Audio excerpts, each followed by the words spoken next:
இன்றைக்கி நம்ம இந்த அழகான மூலிகையை பற்றி தான் பார்க்க போகிறோம். ஃப்ரெண்ட்ஸ் எல்லாருக்கும் வணக்கம். எல்லோரும் சௌக்கியமாக இருக்கீங்க அப்படின்னு நான் நம்புகிறேன். நம்ம இப்போ இந்த வீடியோவில் பார்த்துட்ருக்கிற அழகான பூக்களையுடைய அழகான செடி என்னன்னு உங்களில் நிறையா பேருக்கு தெரியும். ஆமாங்க, இதுதான் இந்த கேசவர்தினி அப்படின்னு சொல்லி நம்ம சொல்கிறோம் இல்லைங்களா, அந்த தாவரம். நிறையா பேர் இந்த மூலிகையை கூந்தல் வளர்ச்சிக்காக பயன்படுத்திகிட்ருக்காங்க. இதனுடைய அறிவியல் பெயர், தாவரவியல் பெயர் என்ன அப்படின்னு பார்த்தீங்கன்னா சென்ட்ராதீரம் பங்க்டேட்டம் அப்படிங்கிறதுங்க. இந்த பூக்கள் நல்ல அழகான வண்ணத்தில் நல்ல அழகாக இருக்கிறனால இதை நம்ம ஆர்னமெண்டல் அழகு செடியாகவும் பயன்படுத்துகிறாங்க.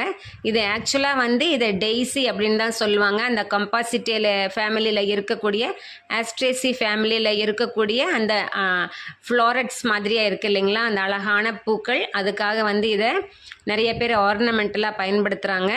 இந்த இலைகள் பூக்கள் எல்லாத்தையுமே கூந்தல் தைலம் பண்ணுறதுக்கு சிலர் பயன்படுத்திட்டு இருக்காங்க. இந்த இலைகள் நல்ல வாசனையை கொடுக்கும்.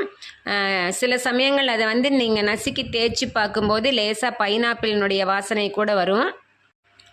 இந்த மூலிகையில் கேம்ஃபரால் அப்படிங்கிற ஃப்ளேவனாய்டு அதிகமாக இருக்குங்க. இதுதான் ஒரு பவர்ஃபுல்லான ஆன்டி ஆக்சிடெண்ட்டாக இதில் ஒர்க் பண்ணுது. இது விட்டமின் சி ரிச்சாக இருக்கக்கூடிய ஒரு பிளான்ட். நமக்கு எல்லாருக்குமே இந்த கேசவர்த்தினியை போட்டு காய்ச்சின எண்ணெய் கூந்தல் வளர்ச்சிக்கு பயன்படுங்கிறது தெரியுங்க.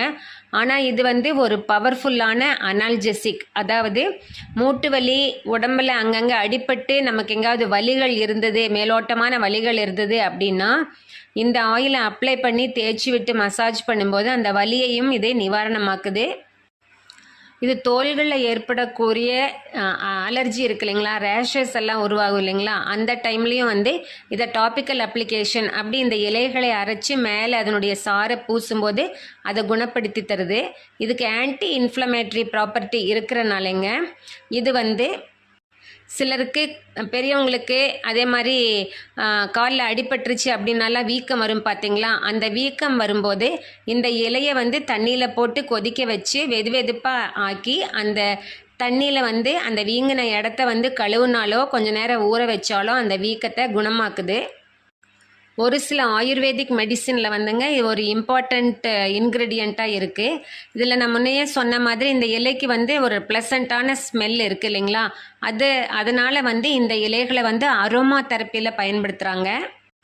இந்த மூலிகைக்கு ஆன்டி ஏஜிங் ப்ராப்பர்ட்டி இருக்கிறனால ஸ்கின் கேர்லேயுமே இது ஒரு முக்கியமான அங்கத்தை வகிக்குதுங்க ஃப்ரெண்ட்ஸ்.